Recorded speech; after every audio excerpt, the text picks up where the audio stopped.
Վլադիմիր Զելենսկու հետ հրապարակային բանավեճից ու քննադատություններից օրեր անց 3 Միացյալ Նահանգների նախագահ Դոնալդ Թրամփը ժամանակավորապես դադարեցրեց ռազմական օգնությունն Ուկրաինային։ Սպիտակ տնից ասել են, որոշումն ուժի մեջ կմնա այնքան, քանի դեռ Դոնալդ Թրամփը չի համոզվել, որ Ուկրաինան էլ է խաղաղություն ուզում։ Սա աղետալի որոշում է, արձագանքել են դեմոկրատները, ընդգծելով, որ արդեն 3-րդ տարին շարունակվող պատերազմում Վաշինգտոնն էր Կիևի հիմնական աջակիցը։ Փոխնախագահ Վենսը մինչդեռ հակադարձել է Թրամփը իրավիճակին իրատեսորեն է մոտենում։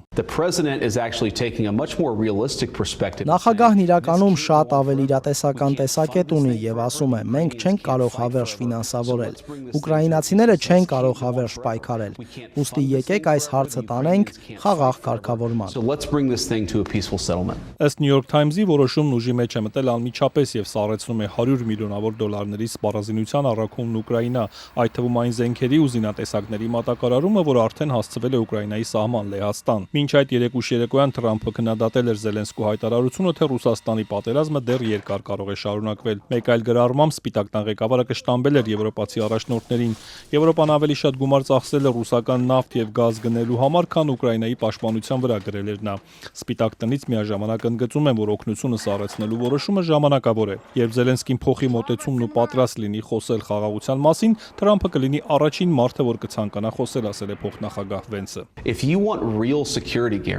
Եթե դուք իրական անվտանգության երաշխիքներ եք ուզում, եթե ցանկանում եք իրականում ապահովել, որ Վլադիմիր Պուտինը նորից չներխուժի Ուկրաինա, ապա անվտանգության ամենալավ երաշխիքը Ուկրաինայի ապագայից տնտեսական օգուտներ տալն է ամերիկացիներին։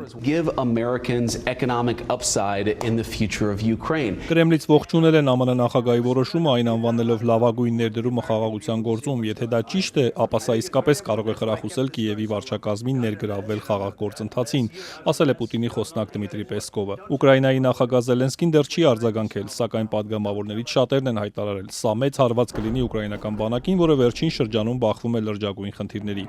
ԱՄՆ օգնության կասեցումն առաջին հերթին կարող է վերաբերել հակաօդային պաշտպանության հրթիռներին, HIMARS հրետանային համակարգերին եւ հրետանուն, Telegram-ում գրել է падգամավոր Օլեքսեյ Գոնչարենկոն։ Այս ֆոնին Եվրամիության երկրներն են փորձում ակտիվացնել ջանքերը։ Եվրոպական հանձնաժողովի նախագահ Ուրսուլա ֆոն դեր Լեյենն այսօր հայտարարել է, որ միությունը կարող է մոտ 800 միլիարդ եվրո մոբիլիզացնել ոչ միայն սեփական պաշտպանության, այլև Ուկրաինային աջակցելու համար։ We are in an era of rearmament. And Europe is ready to massively boost its defense spending. Մենք վերազինման դարաշրջանում ենք եւ Եվրոպան պատրաստ է զանգվածաբար մեծացնել իր պաշտպանական ծախսերը, ավելի մեծ պատասխանատվություն ստանձնելով մեր սեփական եվրոպական անվտանգության համար։